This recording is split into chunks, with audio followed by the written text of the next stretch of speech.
Seja muito bem-vindo, seja muito bem-vinda ao nosso segundo episódio do Brigada Cast. Boa. Eu sou Estênio Aquino.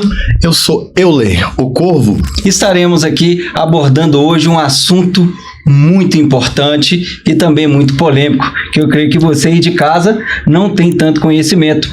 E para abordar esse tema, nós trouxemos aqui dois convidados muito especial, muito importante, que têm conhecimento fantástico dentro dessa área. Então vou deixar aqui para que eles possam se apresentar, contar um pouquinho da sua história, da sua trajetória, né?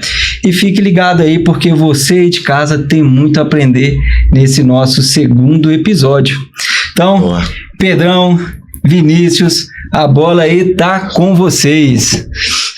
Bacana. Bom, né, como você falou, meu nome é Pedro, eu sou biólogo, né, de formação, mestre em zoologia, e agora estou finalizando aí, tô no finalzinho do meu doutorado em zoologia, né, sou especialista em aranhas, mas paralelamente tenho uma carreira longa aí, já há mais de 15 anos, trabalhando com animais peçonhentos e venenosos, né, instruções e atividade de educação ambiental e coisas do tipo, né, então a gente já tem uma boa carreira nesse sentido.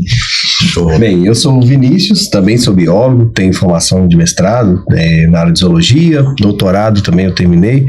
Atualmente eu faço um pós-doutorado, trabalho com cavernas, mas trabalho com aranhas, inclusive foi onde a gente se conheceu, a gente trabalha no mesmo laboratório, a gente trabalha também junto com os cursos, então eu trabalho nessa área, mas também trabalho com controle de pragas, então isso me ajuda também a abordar esse tipo de tema. Eu sou responsável técnico de empresa de controle de praga. E basicamente é isso. A gente trabalha com os cursos também. O que a gente aprendeu na academia, que é a universidade, que também na prática, com essa vivência em campo e controle de pragas, a gente acaba utilizando isso para passar um pouquinho do que a gente conhece, aprende nas aulas também sobre o tema animais peçonhentos. Muito bacana. E esse tema, né, animais peçonhentos e venenosos, gera muita curiosidade, né, para quem não conhece. Tem muito mito. Muito mito também, né? E uma pessoa que não tem um conhecimento, vê uma serpente, vê uma aranha, vê qualquer animal, mata, né? É triste demais. E o conhecimento, ele é poder, e a partir do momento que a gente conhece, a gente sabe, né, a gente passa a cuidar melhor, a gente nos protege e protege os animais, né? Pedro e Vinícius, a gente já trabalha, já tem bastante tempo. Vocês sempre estão conectados aí com a gente, levando esse conhecimento profundo, né, de animais peçonhentos, venenosos, captura, primeiros socorros, para as nossas turmas de bombeiro, turmas de socorrista, já há bastante tempo, né? E eu achei esse assunto muito legal, muito pertinente para a gente abordar aqui, claro, né, para tirar muitas místicas, trazer informações importantes para quem está em casa, para quem não conhece, até mesmo os nossos alunos, que possam aprimorar mais esse conhecimento. Vocês aí já doutorando, né? Em breve aí, se já não tem o mestrado, né? Está buscando dentro da área. Então são pessoas que de fato têm o conhecimento acadêmico, está buscando, e tem o conhecimento empírico, né? Que é o conhecimento que vai adquirindo com a vida, com as experiências, e são pessoas que de fato conhecem, sabem o que falam e sabem o que faz, né? Mas já vamos pro... O mais importante, gostam do que faz.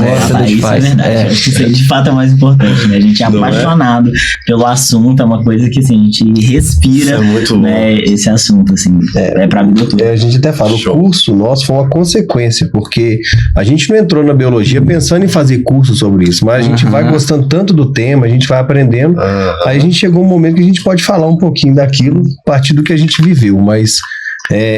a gente dedicou muito porque a gente gosta exatamente da área. A gente foi uma consequência. Quando eu era criança, ainda assim, né? Eu gosto muito de animal também. Tinha um zoológico em casa. Às vezes eu juntava latinha, pegava a latinha, ia no ferro velho, o que tinha que sobrava, né, o que dava ali de dinheiro, eu nem ia comprar bala não, eu passava na casa de ração, comprava um porquinho da Índia, codorna, pato. Minha mãe ficava doida lá em casa, porque eu sempre gostei de bicho, sempre gostei de animal, né? Creio que é assim com vocês também, né? sempre, né? Isso foi Já vinha desde pequeno, já a vocação, o gosto por animais? Cara, desde pequeno. Nunca foi medroso? Não, nossa, bicho nunca foi uma coisa assim que me deu medo, né? Eu realmente gostava muito, desde bem pequenininho, assim, com 2 anos. O povo já fala, esse menino vai ser biólogo, porque eu vi uma formiga e eu tava atrás. Uma vez chamaram minha mãe na escola, né, achando que eu tinha alguma deficiência, alguma coisa estranha, porque em vez de ficar brincando com os coleguinhas, assim, no parquinho, eu ficava debaixo dos bancos da escola pegando aranha, sabe? Então histórias como essa tem várias e várias, assim, então é uma coisa que realmente desde muito pequeno já chamava minha atenção, né? É vocação, né? Isso é vocacionada pra isso. Eu vi há pouco tempo, foi um estudo com bebês que colocaram, né, um grupo ali brincando e pegaram um tanto de cobras e colocaram junto para ver a reação, para descobrir se o medo ele é ensinado, né, ou se é algo inato ali, né? Se já é natural, e ficaram todas ali brincando normalmente. Vocês acham que o medo, muita gente tem medo, minha mãe ela tem fobia com cobra. Vocês acham que o medo com um peçonhento, ele é ensinado pelos pais, né, família e tal? Boa. Sim, é uma coisa que a gente aprende, né, desde muito pequeno, e não é um ensinado no sentido intencional, é algo que a gente é inato do ser humano ter esse reconhecimento, né? Então, de fato, a gente tem uma atenção muito maior desde criança ali, a partir de 8 meses, né, muito forte em relação tanto a aranhas quanto a serpentes. A gente tem essa atenção maior comparado com outros grupos de animais. Essa atenção maior, junto com, por exemplo, alguma experiência ruim ou alguma reação negativa por parte de alguém que está muito próximo daquela criança, faz com que ela associe aquele estímulo com algo negativo. E dessa forma a gente, né, cria esse medo e ele vai se fortalecendo, né, ao longo da vida. Tá? Então isso é uma coisa que realmente fica muito nítida nas nossas atividades, né? Que as crianças sempre vão interagir mais, elas sempre vão se aproximar mais, com muito mais tranquilidade. E os pais, que já são maiores ali, eles já têm uma resistência muito maior. Principalmente por questão cultural ali, né? E aí você vê esse ciclo se quebrando. É realmente muito interessante. Olha que legal. Eu fui editar hoje as fotos, né, do último treinamento lá do Bombeiro Mirim. E aí teve uma criança que ela colocou a cobra aqui. E ela ficou assim com aquela cara de medo. Atenção. Aí os pais dela veio e juntou. Ela mudou o semblante. Ela continuou com a cobra aqui, porém o pai e a mãe do lado, ela já começou a rir. Aí eu falei, olha que legal, como que a influência, né? Ela teve coragem, né? Ainda continua com um pouquinho de medo, mas quando chegou o pai e a mãe, ela ficou tranquila. Então, assim, eu acho que até tentando proteger, né? A gente não quer, né, que a criança mexa com... Até um cachorro, tem hora que tem que ter um cuidado, né? Exemplo, né? Aí eu acho que a gente acaba colocando um medo ali, né, na criança que não é necessário, talvez, né? Sim. E a educação ambiental, eu acho que talvez realmente o público das crianças é um dos que mais a gente tem recompensas quando a gente faz o trabalho, sabe? Porque a criança, ela já vai um pouco mais natural naquilo ali, mas se a gente só dá um estímulo de ter medo, de construir aquela relação ali de medo e não do respeito, a gente acaba tendo esse problema de o adulto vai querer matar, o adulto não vai querer conviver. E a criança, você vê um retorno muito interessante quando e é mais fácil, parece que é mais fácil você conseguir convencer. Então aí você vai ter um adulto mais consciente, você vai ter uma pessoa que vai respeitar aquele ambiente. E a gente precisa muito disso hoje em dia. É até legal, mas tem alguns estudos nesse sentido que mostram que a melhor forma, né, da gente lidar com esse medo, reduzir essas fobias, basicamente é tendo conhecimento, né? Você tem um conhecimento ali, aprender sobre esses animais, então é o que a gente faz ali, tentando trazer um pouco de informação. Outro fator que é super importante é ter a chance de observar, né? Observar como esses animais se movimentam, como que eles, né, interagem com o ambiente ali, curiosidade sobre eles, né? É muito importante. E o contato também, né? Então, uma coisa que muita gente acaba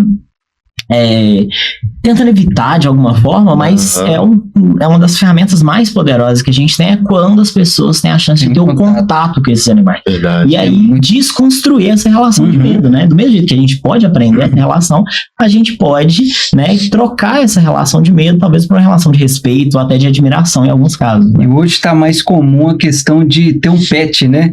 Claro. Uma cobra, um largato, ser um pet. Tem gente Igual um que vira até cachorro. pai, né? Pai de pet. Agora, explica pra gente um assunto que eu acho que muitas pessoas não entendem, não sabem a diferença do que é um animal peçonhento e venenoso, porque nem toda cobra é venenosa. Claro. Uma jiboia, ela não é venenosa igual uma cascavel, mas dependendo da natureza, ela pode oferecer um determinado risco, né? Me explique o que é essa diferença de peçonhento, de venenoso, se são só serpentes que são peçonhentas, se tem serpente venenosa, ou a formiga, né? Como que funciona isso? Como que a gente consegue saber essa diferença, identificar? Isso é uma diferença muito importante, né? Assim, de forma técnica, embora no dia a dia, venenoso, peçonhento, as pessoas tratam como a mesma coisa e não tem nenhum problema. Mas de forma técnica, a gente tem uma diferença muito clara entre esses dois grupos, tá? Quando a gente fala de um animal venenoso, é aquele bicho que ele produz toxinas, então no corpo dele ele tem uma glândula, tem alguma parte do corpo que ele consegue produzir essas toxinas, mas ele não tem um mecanismo, não tem um aparelho ali, um órgão especializado para injetar essas toxinas. Então, o envenenamento com esses bichos, a gente fala que é envenenamento passivo. Ele vai acontecer por contato ali ou por ingestão. Então, às vezes a pessoa come a carne daquele animal e ela tem um veneno, né? Ou às vezes a pessoa entra em contato com aquele animal e aí, né, a própria pele daquele animal ali transmite, né, um veneno para a superfície da nossa pele, que pode entrar em contato com a nossa corrente sanguínea e gerar um envenenamento, né? Tem alguns exemplos, né, de animais venenosos aí, peixe baiacu, né, que tem a carne ali, partes do corpo dele com bastante veneno super potente. A gente tem os potós, que são pequenos besourinhos, que na nossa região não é muito conhecido, né, mas mais para o norte do país é bastante conhecido, porque se a gente toca nesses animais, eles liberam veneno na superfície da pele, né, causa queimaduras, é bastante desagradável, assim. Sapos, né? Os anfíbios em geral, eles vão apresentar veneno na superfície da pele, isso vale para todos os anfíbios, mas nem todos eles são perigosos para a gente. Agora, já os peçonhentos são aqueles animais que produzem as toxinas, eles têm também essa capacidade de produzir, mas ele vai ter aparelhos especializados no corpo para fazer a inoculação dessas toxinas. Então, o envenenamento já acontece de forma ativa, né, por esses animais, ou através de uma mordida, de uma picada, uma ferroada, né, e aí os exemplos são diversos, né, a gente tem a raia, a abelha, formiga, os escorpiões, aranhas, algumas serpentes, né, então realmente é uma ampla gama. Todo veneno é letal? Não. A gente tem diversos grupos de animais aí, né? Que não vão ter um veneno tão potente assim a ponto de levar a um caso mais grave. Na verdade, é uma minoria, né? A grande maior parte vai ter venenos super tranquilos aí. Cobras? Todas que têm veneno não são letais, a maioria? O que a gente fala? Que a maior porcentagem dos acidentes geralmente são acidentes leves com esses animais. Então não é algo assim, nossa, o bicho me picou, eu vou morrer. Não, a gente tem uma boa porcentagem de acidentes leves e tem uma diversidade enorme de espécies que, apesar de produzirem, né, toxinas, essas toxinas, né, ou não são ativas no nosso organismo, ou se são mais fracas, né? Então são algumas poucas que a gente chama aí de importância médica, né? Que é o nome de importância médica. A gente até costuma falar que a diferença desses dois é muito importante pra gente quando a gente relaciona acidentes. Grande parte dos animais que vão causar acidentes pra gente são os peçonhentos, né? Porque eles, além de ter essa capacidade de produzir uma substância, são aqueles animais que conseguem injetar, inocular a toxina na gente. Então, quando a gente vai ter mais contato, são exatamente com isso, por causa dessa especialização causa injeção. Agora, realmente, essa questão de letalidade não depende somente do animal também. Tem vários fatores, principalmente com a pessoa que recebe o acidente. E quando a gente pensa em grupos de acidente aqui, principalmente com o escorpião, isso fica bem claro quando a gente fala de letalidade. A maior parte dos acidentes, infelizmente, com óbitos, são com as crianças, que envolve a capacidade, a massa da criança, o sistema imunológico também, que não responde também. Então, essa questão de letalidade varia de acordo com o animal, mas também com a pessoa que está recebendo aquilo, que tem uma diferença muito importante de gravidade de acidente, né? Show. O escorpião eu acho que é um dos casos mais claros, e Minas Gerais é um grande importante, porque infelizmente a gente briga com liderança de acidentes com São Paulo e Minas, é um problema sério os escorpiões. E acidente envolvendo esses animais peçonhentos e venenosos, o escorpião tá no top 5 aí? Não, ele tá no top 1, né? Top 1, né? Disparado, né? É muito. Realmente, né, é bem fácil de achar, né, um escorpião Muito por aqui. O escorpião, na verdade, a questão do escorpião tem várias... Cultural também, né? E assim, Cultural. igual a gente fala, quantas jararacas você já viu numa cidade? Agora, e escorpião? Se for numa sala de aula, todo mundo levanta a mão, já viu o escorpião, já teve um acidente. Então, quando a gente está falando do escorpião, tem várias questões que envolvem, né? Então, uma delas realmente é a proximidade e a capacidade de ocupação do ambiente urbano desse animal. Então, ele aprendeu a conviver com o ser humano. É um animal que se tornou invasor também, que está expandindo a sua distribuição, principalmente por ocupar o centro urbano. Então, modificado pelo homem, o animal conseguiu conviver em locais que às vezes a gente não mexe muito, como esgoto, tubulações de água de chuva, entulho, a ponto de hoje a gente classificar o escorpião como uma praga urbana. Então, é um animal que cresce em grandes quantidades, não tem um predador que consegue controlar aquela população, e essa grande incidência do bicho com o contato com o ser humano faz com que o animal realmente cause grandes problemas. Em Minas Gerais é um dos grandes focos do problema ali. E um dos maiores causadores para o escorpião ficar mais urbanizado é até mesmo o ser humano, né? Que joga entulho, deixa lixo acumulado, né? Então, uma parte cultural do ser humano, né? De vou fazer uma construção, vou fazer uma obra, não vou chamar uma caçamba, não. Joga ali. Eu já tive quase um acidente com um escorpião no pescoço. Imagina, né? Eu fazia um curso, eu chegava e colocava a mochila por baixo da mesa. Aí eu vinha todo dia, colocava lá, e um dia deixei ela, na hora de ir embora, quando eu coloquei aqui, eu senti uma perninha aqui. Andando. Aí eu fui bem rápido, já bati a mão assim, joguei no chão. Aí a hora que eu vi que era o escorpião, aí eu comecei a tremer. Deu sorte, né? Que não bateu. Não picou. Dentro ainda dessa parte de peçonhentos e venenosos, toda cobra, toda serpente, não sei se tem diferença de serpente e cobra, são venenosas, são peçonhentas. Na verdade, peçonhenta, né? Isso aí. No caso agora a gente já sabe, né? Seriam peçonhentas, tá? Então a gente não. Tem várias serpentes que não são peçonhentas, por exemplo, né? Então as jiboias, caninanas, a própria cobra do milho, que o pessoal às vezes cria em casa aí, né? Como pet. Enfim, tem diversos, né, grupos de serpentes aí que não tem nenhum tipo de peçonha.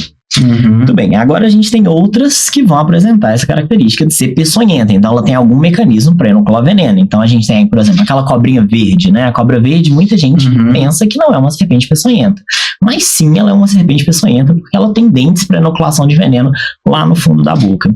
E a gente tem as serpentes que a gente considera como de interesse médico, né? Que são aquelas que, além de serem peçonhentas, participam de acidentes, né, potencialmente graves e acidentes muito frequentes, né? Então aí a gente já tá falando de coral, jararaca, cascavel, surucucu, né? São serpentes aí que realmente têm um potencial de gerar acidentes muito mais graves, e eles são também bastante mais comuns. Então, nesse caso, o que seria interessante? A gente conseguir, de uma forma mais dinâmica, mais simples ali, identificar esses animais, né? E imagino que você já tenha escutado ao longo da vida em várias formas, né? Tem várias formas que o pessoal fala de como que identifica uma cobra. Formato da cabeça, rabo, né? Cada um trata ali uma certa, uma forma, né? Tem uma ideia de como fazer isso. Mas hoje em dia a gente já sabe que tem formas aqui, pelo menos no nosso país, mais determinadas da gente né, identificar se ela é peçonhenta ou não peçonhenta, e se é de importância médica ou não, né? Muito bem, uma das coisas que a gente recomenda sempre, por exemplo, você vê uma cobra, se ela tem anéis coloridos pelo corpo, ela faz parte do grupo das corais. No contexto, né, da população geral, a gente não tenta fazer a diferenciação entre uma coral falsa e uma coral verdadeira devido à diversidade que a gente tem aqui no país, né? São mais aí, né, de 30 espécies de corais verdadeiras, mais de 50 espécies de corais falsas, então padrões de coloração temos diversos, né? É um bicho que a gente deve tomar cuidado. São super tranquilas, não são agressivas, só vão participar de acidentes se a gente pisar naquele animal, manusear aquele animal de forma, né, inadequada, né? Isso é também bastante importante, que a gente pode discutir mais pra frente. E aí, a gente tem que tomar esse cuidado. Anel colorido, é um animal que pode ser perigoso pra gente, então a gente deve, né, ali ter o máximo de respeito possível, né, com eles. Outra forma é, olhou pro animal, ele não tem esses anéis coloridos, né, então ele tem cor de cobra, vamos dizer assim, é marrom, é preto, tem mancha, etc. O que a gente tem que observar? Se esse animal ele vai ter um buraco, né, um orifício entre o olho e o nariz. Uma cascavel é fácil da gente identificar? Fácil da gente observar isso, por exemplo, Demetrios, você consegue pôr uma foto aqui para nós de uma cascavel? Para ficar mais fácil para a gente assimilar aqui e entender? Facilita, né? Boa. Né? Então, esses bichos eles vão ter esse orifício, né? Um buraco ali entre o olho e o nariz. E esse buraco, esse orifício, né? Ele serve para esses animais conseguirem identificar diferenças de temperatura no ambiente, né? Essa primeira aí, Demetrios. Demetrios é o cara. Não é? Então, ali a gente pode observar facilmente, né? Os olhos do animal. E ali, logo abaixo, né, dos olhos, 2 orifícios. Muita gente confunde isso com o nariz, por exemplo. O olho tá aqui em cima. Isso. Eles costumam falar, eu já ouvi dizer, não sei se é verdade, que cobra não enxerga. Enxerga super bem, né? Principalmente as de hábitos diurnos, né? As que vão andar mais durante o dia aí, elas enxergam super bem. Já as noturnas vão ter uma dificuldade um pouco maior para enxergar, né? Boa. E aí elas utilizam essa estrutura para enxergar, para ajudar nessa visualização do ambiente. Por quê? Esse buraco aí, quem vai ter, né, esse orifício são as víboras. E essas víboras são animais de hábitos noturnos e têm como base da alimentação, em sua grande maioria, animais de sangue quente, né? Principalmente aí pequenos roedores, né? Pequenos mamíferos. Então, com essa estrutura, elas conseguem ver diferenças muito pequenas ali na temperatura e assim identificar, mesmo na escuridão absoluta, à noite, né, a presença desses animais de sangue quente. Então, o ratinho passa ali e ela consegue utilizar essa estrutura para identificar a presença dele. E toda cobra peçonhenta, ela tem poceta? Só no caso das víboras. Então, Só as corais, por exemplo, não vai ter. Por isso que é importante a gente olhar os anéis coloridos antes, porque se a gente procura direto a foceta, né, a gente não vai encontrar ela nas corais, tá? Então, coral, bem voltada para frente, tá vendo? Quando você vê, você consegue ver de frente com o animal, ela voltada para frente. Pode ser confundido pelo leigo como nariz. As narinas ali. A narina ela é menor e ela é mais... Ela é bem mais na frente, né? As narinas, então, né, pra quem estiver observando aí, é legal a gente olhar. A narina vai estar bem mais pra frente. Entre o olho e o nariz é que vai estar esses orifícios. E é legal que dá pra gente ver quando ela tá assim de frente, mas dá pra ver quando a gente olha de lado também. Agora, imagino que a pessoa escutando aí deve estar se perguntando, mas peraí, eu vou ter que olhar pra cara da cobra, né? Pra gente observar isso. A gente sempre brinca com essa questão que nós seres humanos somos muito curiosos, né? E uma vez que a gente aprende algo, a gente tem a tendência, né, a querer exercitar aquele aprendizado. Então, isso facilita nesse aspecto. E uma outra coisa também que é legal é que a gente consegue observar essa característica de uma distância segura, né? Então, muita gente imagina que, assim, a cobra tá ali, ela vai voar em mim, né? Ela vai dar um bote em 2 metros de distância, E não é bem assim, tá? Se a gente está ali a 2 metros de distância, a gente está dentro de uma distância segura de praticamente qualquer cobra peçonhenta aqui do Brasil, certo? E nessa distância é muito fácil da gente observar, né, essa estrutura. Quando a gente fala de bote, isso é importante. Quando a gente é usual falar, mas o que é o bote, na verdade, para quem não tem essa definição? Na verdade, o animal não tem perna, né? Então, o que ele precisa fazer? Às vezes ele que tem um alcance maior para se alimentar, para predar ou para defender, então ela faz uma base do corpo ali, parte do corpo fica como uma base e ela fica uma parte solta, essa parte solta que ela consegue projetar e alcançar uma distância ali para dar o bote. Então, para dar exatamente. E é até interessante falar, a coral, por exemplo, não faz esse tipo de comportamento. É uma das questões que influencia a diminuir ainda mais a chance de ter um acidente, por exemplo, com a coral.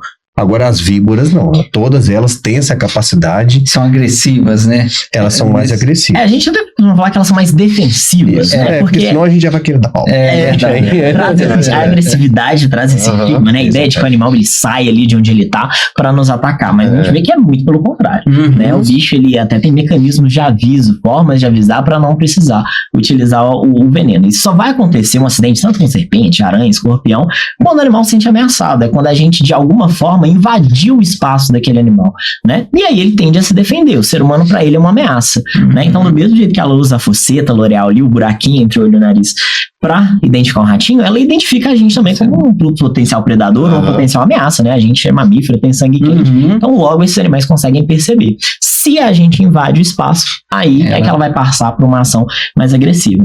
Mas, geralmente, antes elas avisam. Acho que todo animal, antes de atacar, ele dá um sinal, avisa, né? E só ataca pelo meio de se defender, né? Defender. A gente tem que pensar também na visão do animal. Pra que eu vou gastar o meu veneno, né? Que custa tanta energia pro meu corpo pra isso. Então, o animal usa de estratégia de chamar atenção, de bater o chocalho, de fazer alguma coisa. A própria jararaca faz a mesma coisa, mas ela costuma falhar miseravelmente porque ela não tem um chocalho ali para ajudar. Mas o animal não é interessante para ele gastar um veneno para algo que ele não vai se alimentar. Ele vai estar sempre perdendo. Então, olhando pela lógica do bicho, né, é lógico que não tem essa questão, é tudo ali instinto, mas assim, para o animal não é interessante também. Então, é sempre uma defesa como último recurso, porque ele pode se sentir realmente ameaçado naquela circunstância. Se tratando de serpentes peçonhentas aqui no Brasil, quais são as espécies que existem aqui no Brasil e índice de acidente? E até questão de mortalidade, a potência da peçonha quando é inoculada em um ser humano, como que funciona? Como que é na verdade, né?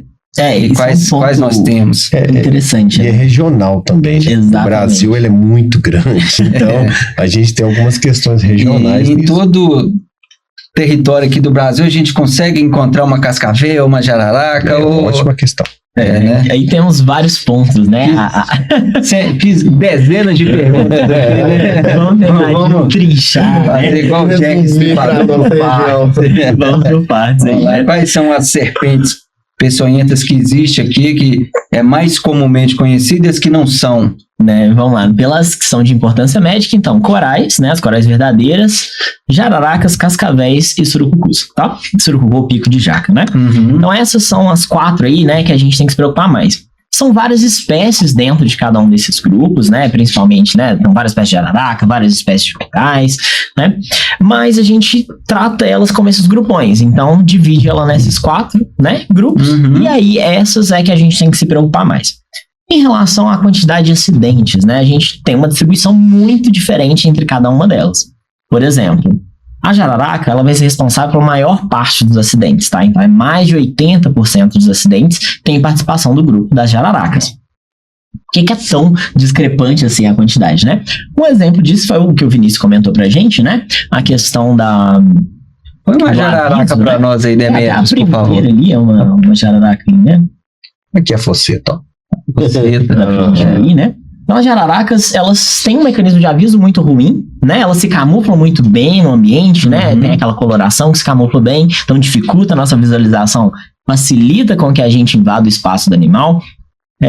Elas batem o rabo, né, na tentativa de avisar, como o Vinícius comentou pra gente aqui, mas se não tiver um cascalho, uma folha seca, aquilo não vai chamar a nossa atenção, e elas têm esse comportamento mais defensivo. Então se a gente, né, pisa no animal, né, pisa muito próximo, encosta, chega perto, ela vai partir para essa ação.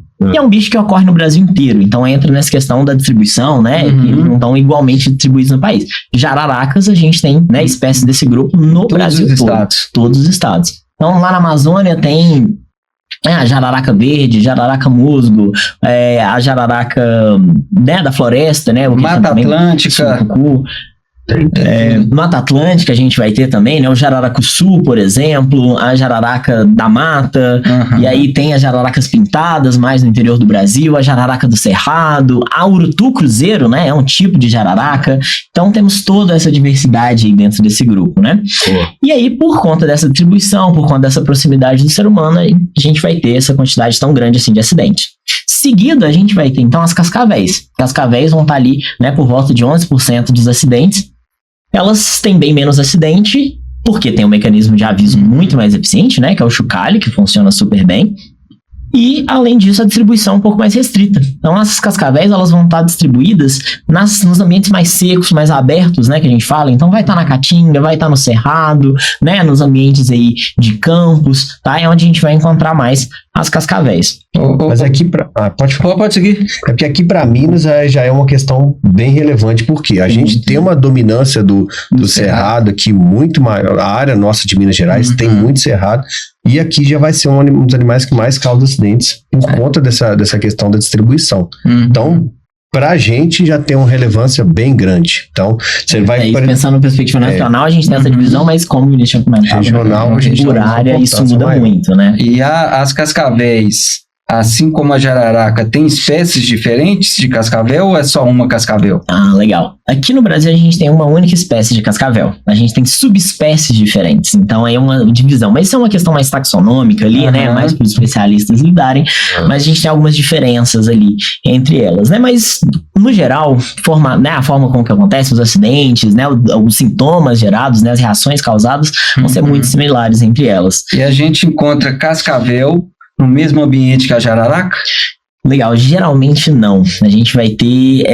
as jararacas gostam mais no ambiente de floresta, um ambiente mais fechado, com exceção das jararacas pintadas, que aí elas podem estar no mesmo ambiente que as cascavéis. Então a jararaca pintada, ela geralmente é menorzinha, tem um corpo com manchinhas, e elas vão ser mais comuns aí, né, principalmente nesses ambientes mais abertos. Então, no campo rupestre, aqui, por exemplo, na nossa região, o pessoal gosta muito de ir pra Serra do Cipó, né, é bastante comum naquela região, né, áreas de cerrado, então a gente tem mais pro interior aí do estado, cerrado elas também vão ser bastante frequentes.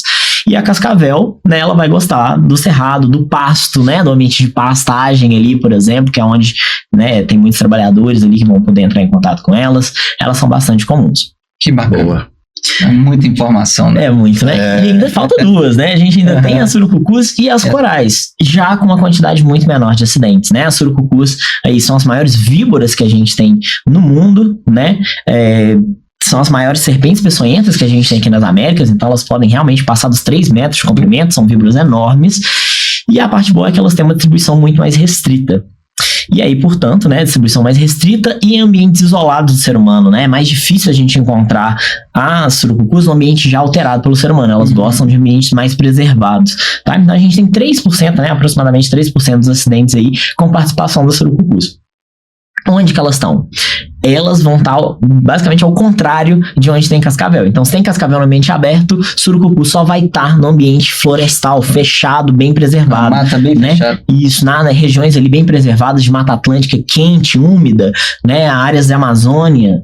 A surucucu, ela né? parece muito com a jararaca também, não parece? Muito parecida, muito similar, né? Muita gente até confunde aí as duas em algumas situações, elas realmente, né, são parecidas, e os acidentes com elas também têm dinâmicas bastante parecidas. Mas é um bicho muito bonito. Muito a maior. beleza é relativa, mas assim. E a gente fala a questão de distribuição e tal. Eu e Pedro já trabalhamos em várias áreas, já fomos na Amazônia, já fui na região da Bahia, ali onde tem distribuição, tem a ocorrência dela, para visitar. Eu nunca tive a chance, por exemplo, de ver esse bicho na natureza. O Pedro, por exemplo, só viu uma vez. Então não é um bicho que é fácil de... comumente é visto, então assim, e é uma serpente muito imponente, muito bonita. Eu só vi em cativeiro, mas... Várias curiosidades também sobre elas, né, assim...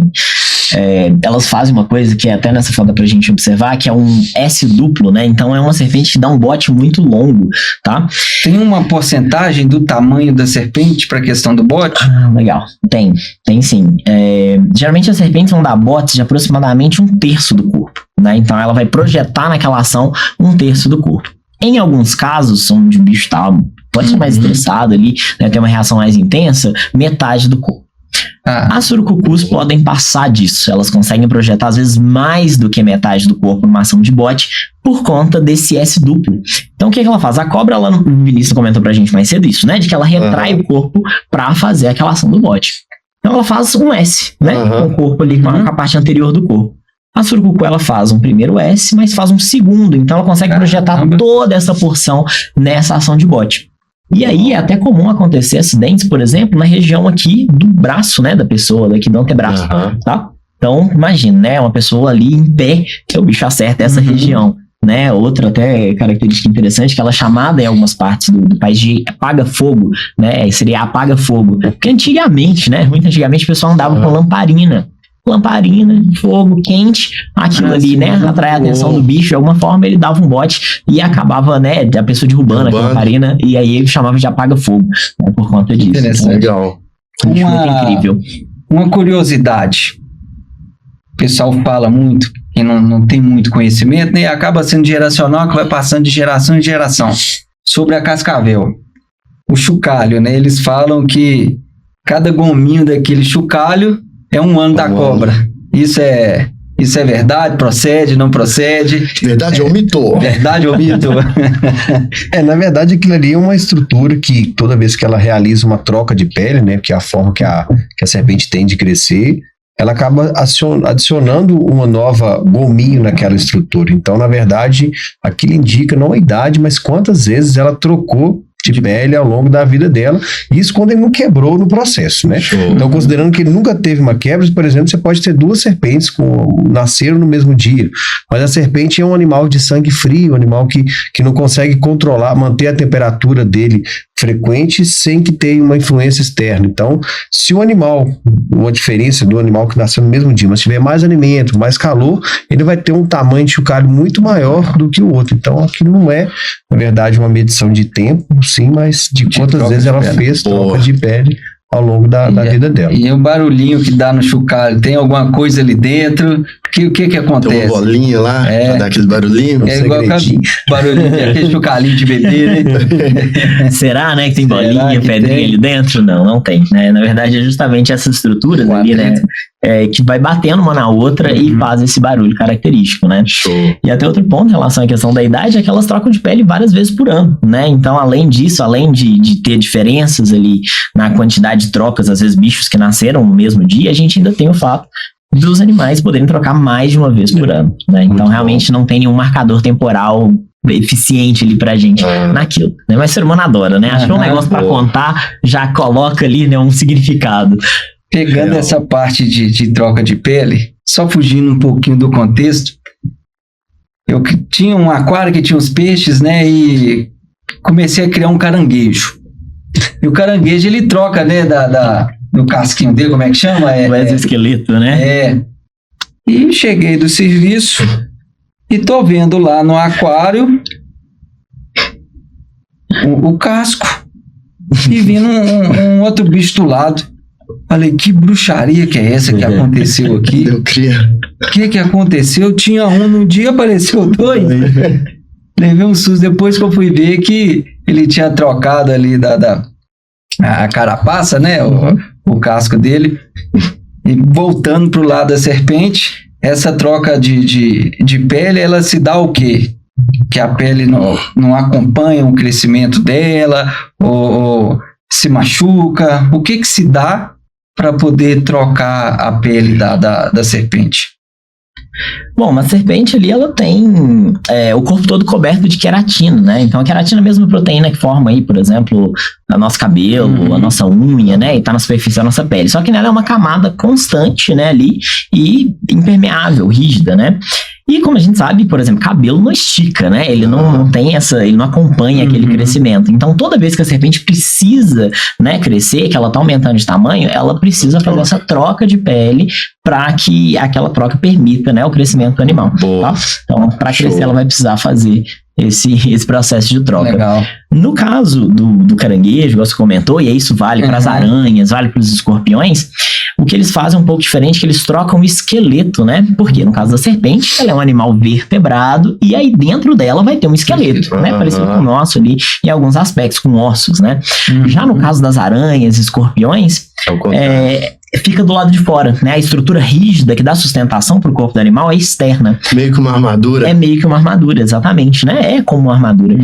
E ela não cresce também, né? Ela não se expande. Aí o animal tem que trocar ali, né? Fazer a troca desse esqueleto. E a troca do esqueleto é até uma questão mais vital pro bicho, porque quando ele troca o esqueleto, os insetos, alguns grupos de parentes dos insetos ali, eles ficam com o corpo mole, frágil, as aranhas também fazem isso, então é um momento crítico, inclusive, que o bicho fica muito vulnerável. Então é realmente muito importante para o animal aquilo. A serpente não vai ter tanta vulnerabilidade assim quanto o animal desse, mas ele fica muito vulnerável ali naquele momento, tanto que fica até molinho, ele fica bem fazem esse momento escondido, é bem interessante. Aproveitando aqui que entramos no verdade ou mito, já vi muito em filme, a cobra pica alguém, vem um amigo, esquenta um canivete, corta um pouquinho e chupa o veneno. É verdade ou é mito? Que é verdade, muita gente fala, né? Funciona aquela história. Mas tem muita gente que faz isso, mas infelizmente não funciona.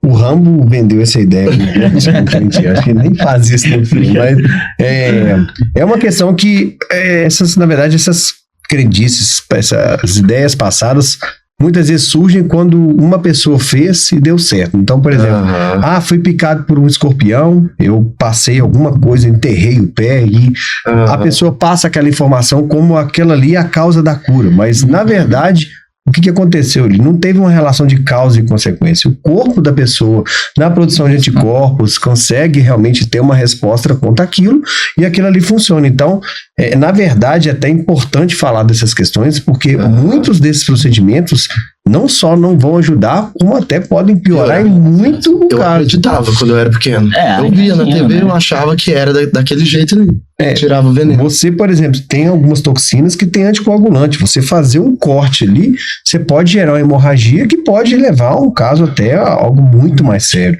Então, cortar o local, sugar, por exemplo, sua boca tem bactérias, você pode, inclusive, ter um problema de intoxicação fazendo aquilo. E a outra questão que essa é muito difundida, eu acho que muita gente faz até hoje, que é o torniquete.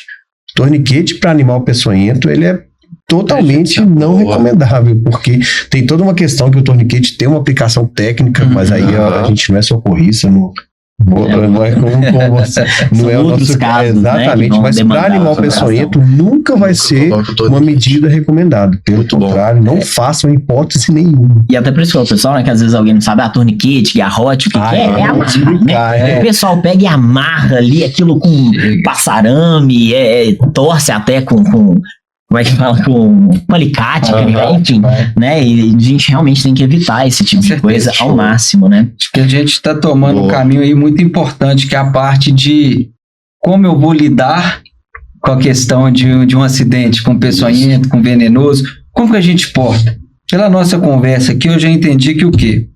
Toda serpente, ela peçonhenta, ela vai picar, inocular o veneno quando ela se sente ameaçada, né, para se proteger.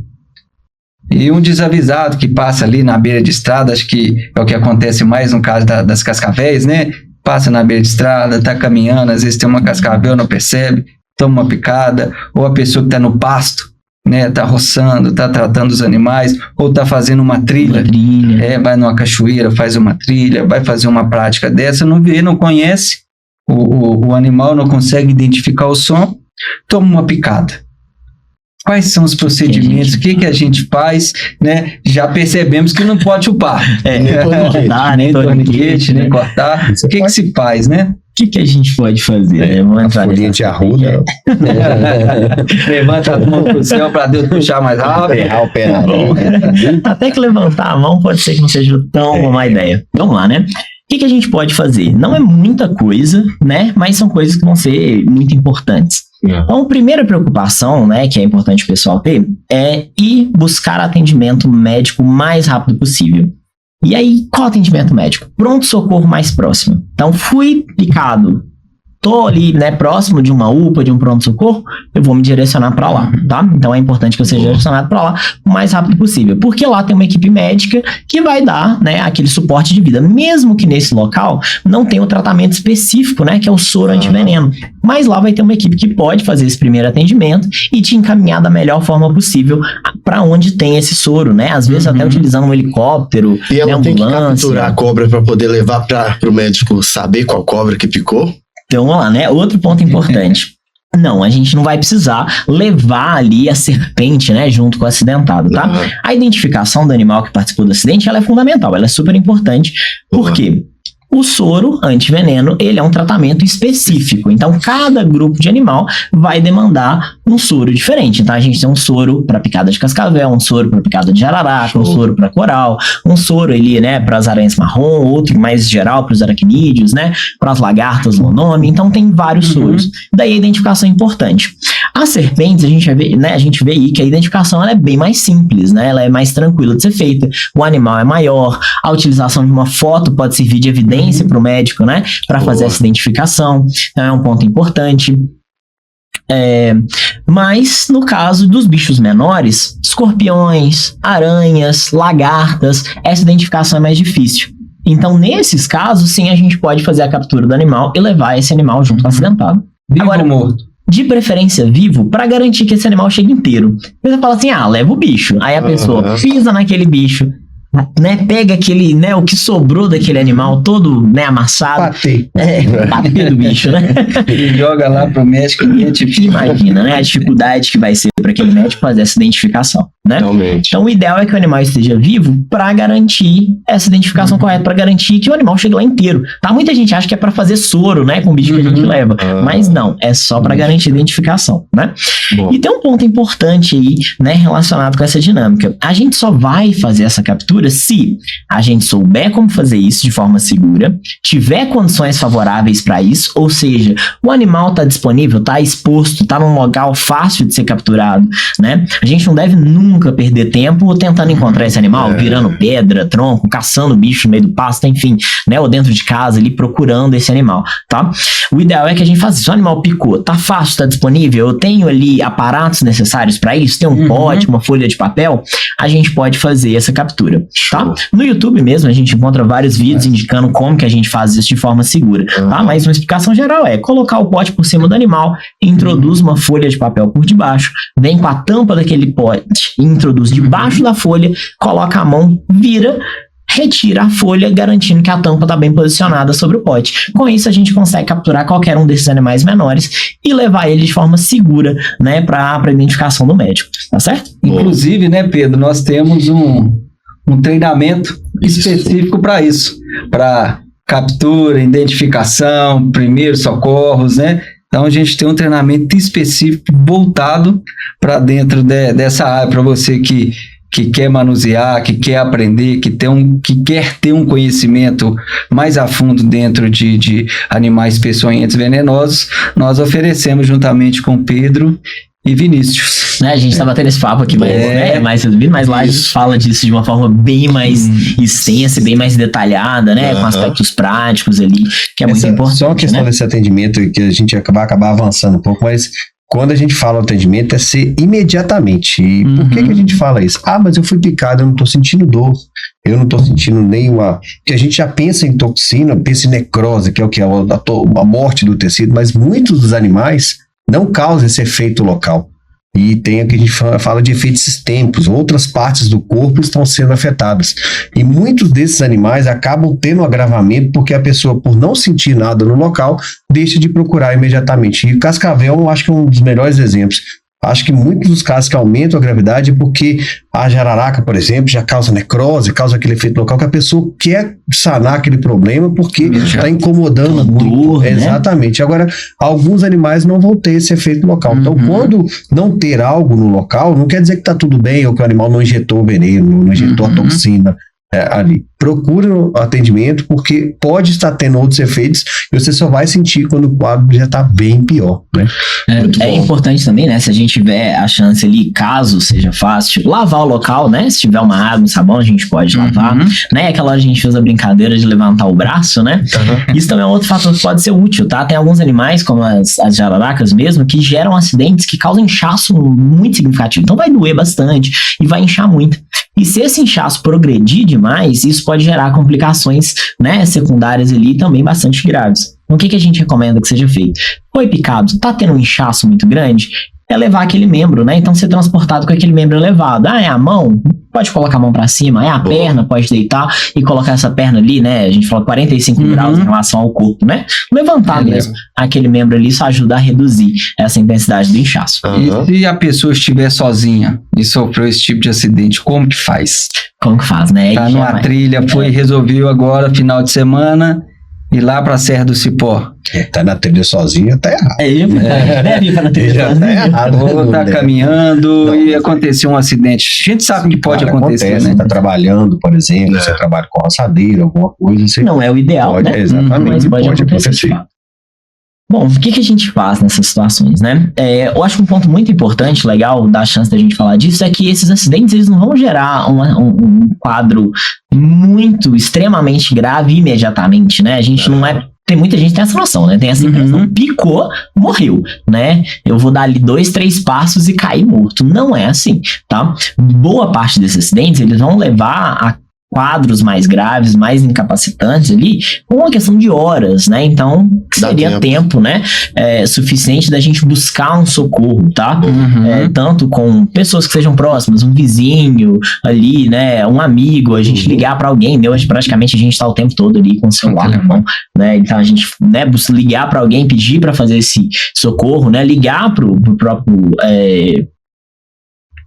pronto atendimento, né, que seja, né, principalmente o SAMU ali, né, para fazer esse atendimento, tá? Pode ser possível também, né, se caso a gente não tiver condições de fazer esse transporte por conta própria, tá certo? Então, dá tempo, né, a gente não pode dar tempo. Tem um caso ou outro que é um pouco mais complicado, né? No caso dos acidentes aí com as corais, eles podem levar sintomas que vão ser mais difíceis da gente lidar estando sozinho, tá? Tanto que por isso que é totalmente contraindicado a gente fazer atividades, né, em áreas abertas, na área de campo, enfim, sozinho, né? Atividades ao ar livre, atividades em ambientes naturais. E uma picada de coral, ela pode levar a sintomas como escurecimento da visão, né? Dificuldade da gente se orientar, dificuldade da gente enxergar, tá? Nesse contexto, se a gente está sozinho, vai ser muito mais difícil da gente buscar atendimento, né? Vai ser mais difícil da gente chegar até né, retornar, buscar o caminho ou conseguir dirigir, por exemplo, né? Então, nesses casos, estou sozinho, o ideal é que a gente também não dirija, né? Que a gente vai buscar outra forma, né? Alguém para fazer esse apoio ali, que seja, né, um meio tipo SAMU ou outra pessoa ali para isso, né? O treinamento de animais peçonhentos é um módulo muito importante, né, dentro do curso do bombeiro. Por que o bombeiro tem que ter esse treinamento de animais peçonhentos? Bombeiro faz parte da nossa grade aí há muito tempo, né? A gente atende muito bombeiros. E empresa, quem que eles vão chamar? É o bombeiro. Então, assim, tem culturalmente essa ideia, né? Parecer um bicho, bombeiro. É uma associação direta. Isso sim, qualquer turma que a gente vai, em qualquer lugar que a gente vai, a gente pergunta, né? E aí, pessoal, apareceu uma cobra em casa, apareceu uma cobra no meu ambiente de trabalho, o que a gente faz? Né, nesse caso, o pessoal fala, liga pro bombeiro, né, chama o bombeiro, tá dentro da empresa, igual o Vinícius comentou, chama o bombeiro, a equipe de brigada, a equipe de bombeiros ali dentro daquela empresa. E se você, né, tá se formando para atuar nessa profissão, você tem que conseguir dar um apoio adequado nessa situação. E a única forma de dar esse apoio adequado é tendo um conhecimento, né, bem estruturado, bem fundamentado, né, com uma atividade prática ali para que a gente consiga realizar, né, esse atendimento. Tanto numa situação de uma pessoa acidentada, que a gente pode também atuar no socorro daquela pessoa, quanto na situação de ter que capturar e remover aquele animal. Se a gente não sabe fazer isso de forma adequada, é um problema seríssimo, né? Um que a gente pode, né, causar um dano ali pro animal, pode machucar aquele animal, né, se a gente não faz isso direito.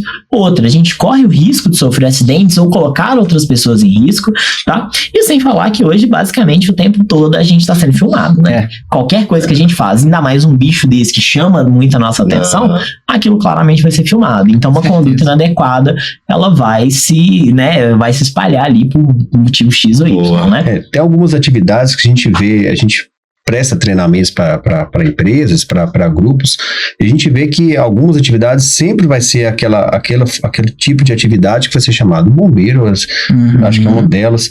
Até outras atividades, por exemplo, vigias que fazem rondas, também é outra atividade que sempre vai ser chamada. A gente até segurança, né? presta treinamentos para isso. Muitas vezes eles não vão ser responsabilizados por fazer isso e nem vão poder fazer. Mas é indiscutível que esse conhecimento é muito importante para eles, até para alguma coisa, até para esperar essa pessoa chegar. O que eu posso fazer, o que eu posso auxiliar ali. Às vezes entra numa empresa, olha, tá faltando esse equipamento aqui pra gente conseguir esse tipo de coisa. Então, a pessoa vai até instruir, por exemplo, a gente faz as atividades aqui, por exemplo, vai dentro de algum local, por que a gente não tem um coturno, não tem uma perneira, ou por que a gente não tem um equipamento aqui, caso apareça aqui no local, pra gente fazer essa remoção. Então, importante. Mesmo que ele não vá fazer, ele pode até ajudar a instruir a comprar equipamentos, ou manter aquilo ali de alguma forma, para a empresa se preparar para acontecer aquilo. E a gente já viu, eu não tô numa área de mato, mas escorpião tá em qualquer lugar.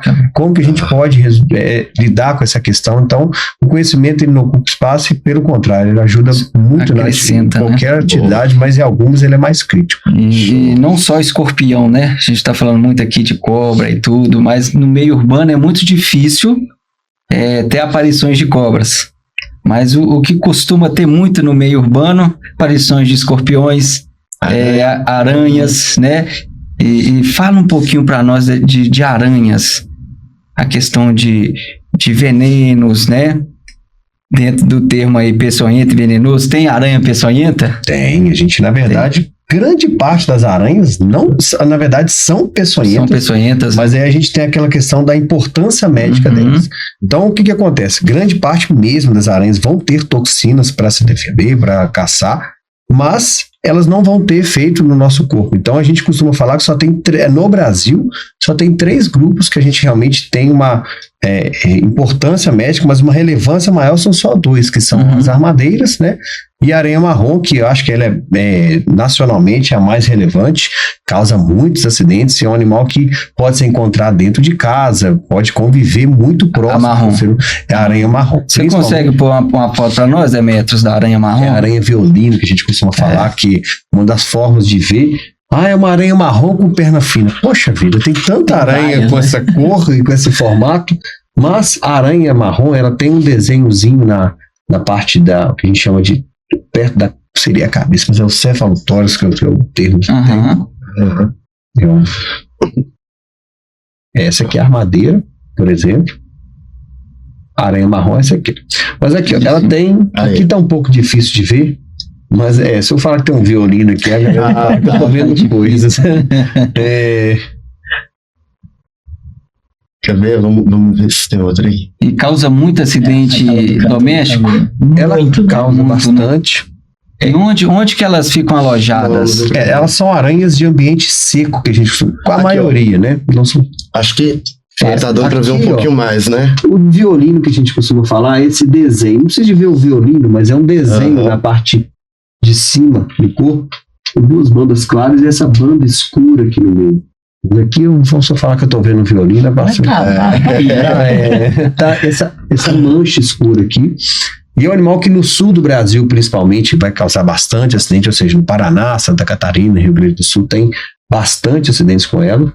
Aqui também, ó. Exatamente, aqui tá um pouco mais fácil de ver. Aqui não dá pra ver. Isso, tá até melhor pra ver. Aqui essa mancha escura. É um animal que é interessante, é um animal não é agressivo, é uma aranha que é muito tranquilo, mas por ela realmente ficar dentro de casa, é um animal que a proximidade causa acidente. Dentro de calçado, ela fica? Ela vai procurar aqueles locais escuros e com abrigo ali. Então, debaixo da cama, atrás do armário. E às vezes o animal entra numa roupa quando a gente vai vestir. E o animal não é agressivo, mas se você pressionar ele junto ao nosso corpo, ele acaba querendo se defender. Aí acaba causando o acidente, causando a picada e vem o acidente. E essa é uma aranha que tem uma relevância, sim, ela é a aranha que tem o potencial mais de causar os acidentes mais sérios no Brasil. Então a gente tem, nesse contexto, a aranha marrom, que tem uma relevância grande. Em Minas Gerais, a gente tem algumas regiões que tem frequência de acidentes grandes, mas assim, no Brasil a gente vai destacar o sul do Brasil como maior frequência de acidente com essas aranhas. Aqui em Minas Gerais, a gente já tem a armadeira, que é a aranha que mais nos causa acidente aqui, e é uma aranha que no contexto urbano também está relativamente frequente, é uma aranha que gosta de ambiente úmido, com aquelas folhas largas, é conhecido como aranha da bananeira. É uma aranha um pouco mais defensiva do que as outras. Agressiva, né? E o armadeira é muito interessante por causa dessa forma dela que ela tem de... A gente fala, é uma aranha agressiva, mas o que ela tá fazendo quando ela levanta as pernas e mostra ali a característica da queriça presa vermelha, perna preta e branca? Sai daqui, né? Sai daqui. Então, por mais que ela seja uma aranha um pouco mais defensiva do que as outras, ela ainda tenta esse comportamento quando ela não quer chegar perto de se mostrar um pouco maior ou mais agressiva, que é o armar. Essa aranha é muito frequente em bananeira e a gente tem muitas bananeiras no entorno, região com entulho, com umidade. Em condomínios é muito comum encontrar essas aranhas e realmente ela acaba causando muitos acidentes. E tem e tem até um outro ponto interessante, que os acidentes com aranha marrom, eles são mais distribuídos ali, né, ao longo do ano, mas assim, no verão elas vão ser mais ativas, né, então o bicho vem andando, às vezes sobe na cama, a pessoa não vê, né, pressiona o animal contra a pele, né, a maior parte dos acidentes com aranha marrom, inclusive, a pessoa nem percebe que foi picada, ela vai descobrir quando ela chega no hospital, já com aquele ferimento ali característico. Quais são os sintomas da picada de uma marrom, uma armadeira, uma viúva negra? Tem a viúvinha, que é o... Tem aí, né, cada um delas vão ter seus sintomas característicos, né, então a gente viu que no caso da aranha marrom, não costuma ter dor ali na parte inicial do acidente, então por isso que acontece da pessoa não perceber que foi picada, né, então não dói muito no início ali, mas com o passar, né, de um dia, 2, a gente vai perceber uma mancha, né, uma área de necrose, uma área onde o tecido morreu, uma pequena bolha ali, manchas escuras, parecendo, né, roxo de pancada, manchas claras ali, né, área onde o sangue não está circulando de forma adequada, então fica esbranquiçado, isso fica, né, misturado, parece mármore, né, parece granito, né, várias manchinhas ali naquele local, então são sintomas característicos. Além dessa fase, né, cutânea ali, a gente pode ter também sintomas sistêmicos, então a pessoa vai perceber que ela tá com uma coloração amarelada, então ela fica com icterícia, né, então ela fica toda amarelada, o olho amarelado. Além disso, pode ter também várias manchinhas vermelhas no corpo, tá, então é indicativo de que o sangue está coagulando dentro dos vasos sanguíneos, e nos casos mais graves a gente vai perceber a pessoa com a urina escura, né, vai ter um escurecimento da urina, que pode estar indicando ali, né, presença de algumas substâncias que vêm do nosso sangue, que estão livres ali, chegando no rim, pode causar, né, até a parada de funcionamento do rim, que é bastante grave, que pode levar o ser humano, às vezes adulto, a óbito com a picada de aranha. Já no caso da armadeira, coisas interessantes, né? A distribuição dos acidentes, ela vai estar mais concentrada nos meses de março, abril e maio, que é a época de reprodução delas. Então, o Vini estava comentando pra gente aqui, são bichos que vivem muito próximo de casa, estão no quintal ali. Deu a época de reprodução, os machos vão atrás das fêmeas e acabam entrando dentro de casa por acaso. Nessa situação, é fácil da gente, né, tocar. E, nesse caso, é um bicho mais defensivo, né? Então, basta tocar nele ali pra ele conseguir picar. A pessoa vê uma aranha armada, acha que ela vai pular, né? Ela não pula, ela só vai picar se eu tocar, se eu me aproximar muito ali, né, do animal. Picou, a gente percebe na hora. Picada de armadeira dá uma dor excruciante, uma dor muito, muito forte, tá? Muito forte ali. O pessoal descreve como se fosse um ferro quente entrando debaixo da unha, né? Eu tenho um tio meu, até uma história interessante, assim, tem um tio meu que já tomou uma picada de armadeira uma vez. Em uma outra situação, ele tava limpando uma espingarda lá na roça e tomou um tiro no dedo. Ele falou que prefere muito mais o tiro do que a picada.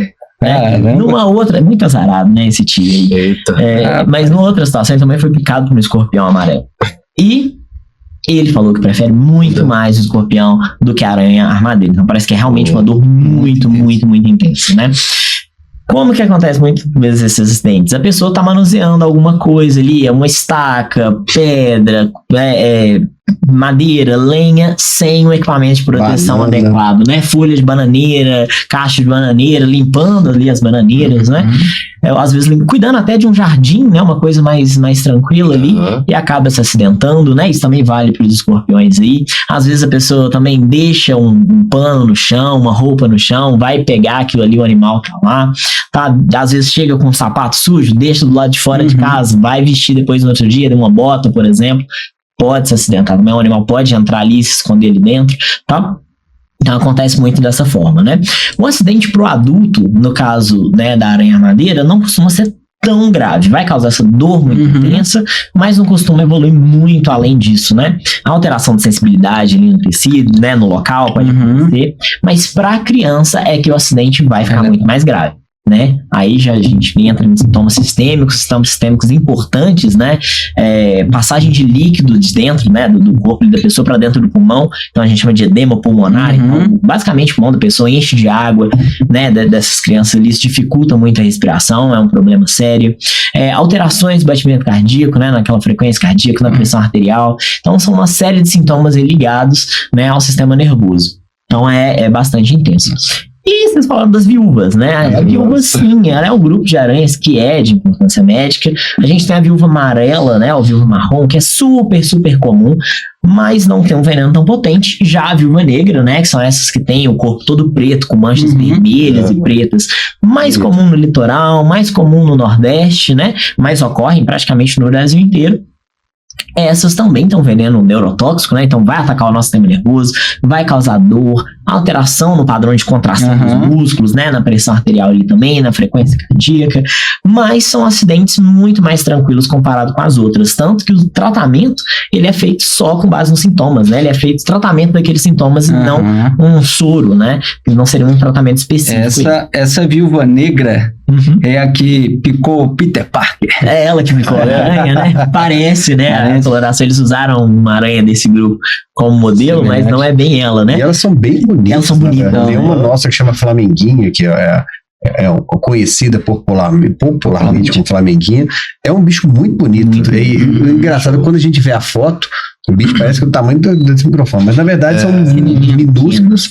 E na verdade são bichos que dificilmente vão causar acidentes. Você não vê esses aranhas dentro de casa com frequência, são aranhas que vão procurar fêmeas dentro de casa. Então o contato nosso é muito mais difícil. Mas são aranhas também muito mais tranquilos comparado com a armadeira também. Então, são aranhas que têm toda uma fama, né? Mas pra gente aqui é mais a fama mesmo, né? muito mais a fama do que qualquer coisa. Que dá pra contar numa mão quantas pessoas morreram de picada de viúva negra que se conhece. Então, pro nosso caso aqui, a gente tem que tomar muito cuidado com a marrom e a armadeira, né? Nosso contexto. E pra gente já estamos na nossa reta final, né? Eu tenho uma pergunta interessante ainda, porém, aproveita onde eu encontro o Pedro na rede social, onde eu encontro o Vinícius.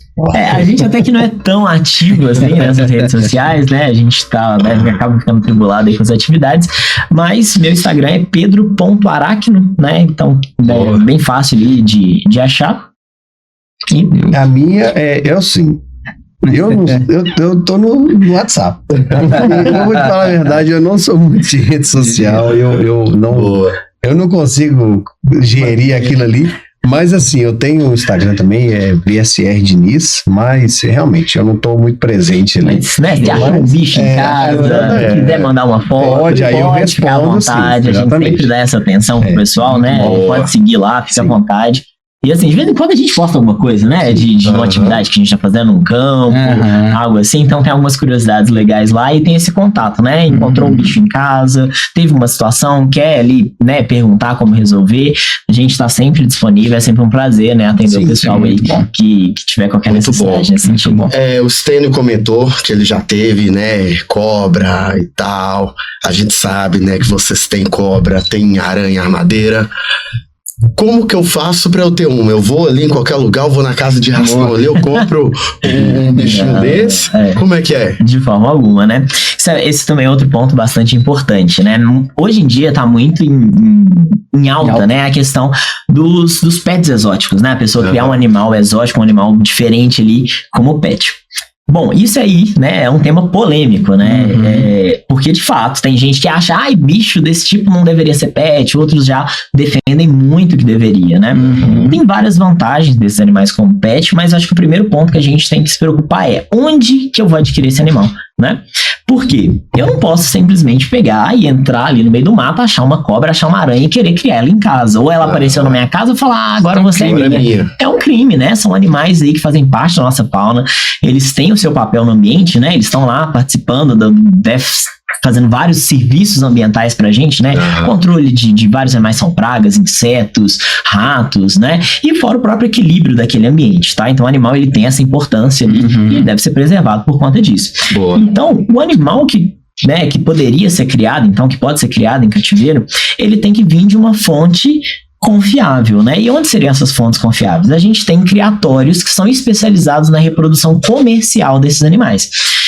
E aí, nesses criatórios, a gente consegue adquirir o animal de forma legal. E aí, lá, a gente vai ter um animal que ele é chipado, então ele tem um microchip dentro com uma numeração, que é como se fosse, né, o número de identidade daquele animal, associado, né, a um documento de origem, não certificado de origem desse animal, que às vezes até vem com uma foto do animal, com manchas que servem até como uma impressão digital, né, daquele animal ali.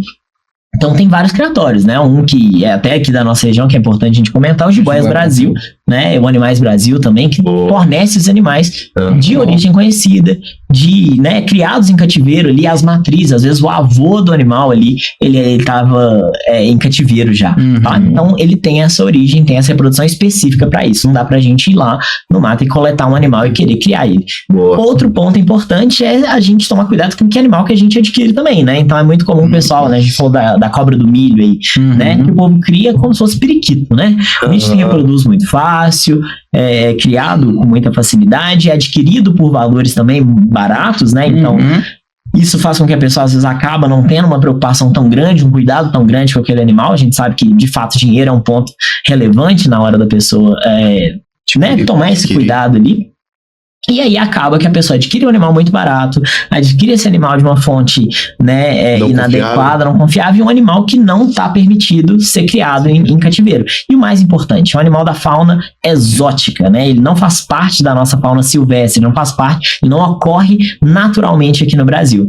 Qual que é o problema disso? A pessoa que pega aquele animal vai criar, começou a namorar, casou, mudou de casa, mudou para apartamento, não pode ter aquele animal. O que ele vai fazer? Solta o animal. Soltou o animal no ambiente natural. O animal vai estar lá, não tem predadores naturais, então ele vai se espalhar, né? Ele consegue, se ele encontra outro, vai se reproduzir. E aí a gente começa a ter problemas. Isso ainda sem falar que esses animais às vezes conseguem se reproduzir sem a presença de um macho, né? Então ainda existe essa capacidade. É raro, mas pode acontecer. Então, é um problema seríssimo. Vira uma praga, né? Vira uma praga, exatamente, tá? Tem um exemplo disso também, as próprias pitons, né? As pitons, exatamente, né? Nos Estados Unidos aí causa problemas seríssimos, desequilíbrios ambientais enormes, tá? Por conta disso. Aí você pensa, mas qual a chance, né, da pessoa soltar?